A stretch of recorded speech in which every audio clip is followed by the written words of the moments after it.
আপনি কি জানেন পৃথিবীর সবচেয়ে রহস্যময় শিব মন্দির কোনটি? কোথায় বা এটা অবস্থিত? কর্ণাটকের উদুপি জেলার অরণ্যের মাঝে লুকিয়ে আছে এক রহস্যময় গুহা মন্দির, শ্রী কেশবানাথেশ্বর শিব মন্দির। এই মন্দিরটি সাধারণ নয়, কারণ এখানে রয়েছে এক স্বয়ম্ভু শিবলিঙ্গ, যা নিজে থেকেই আবির্ভূত হয়েছে বলে বিশ্বাস করা হয়। মন্দিরে পৌঁছতে হলে ভক্তদের পাড়ি দিতে হয় এক অদ্ভুত পথে। গুহার ভেতর দিয়ে কখনো কখনো জলের মধ্য দিয়েও হাঁটতে হয়। বলা হয় এই জল আসে 5টি ভিন্ন নদীর উৎস থেকে।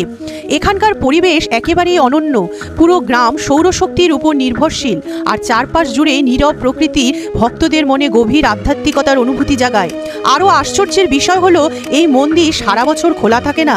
বছরে মাত্র 6 মাসের জন্যই ভক্তদের দর্শনের সুযোগ মেলে।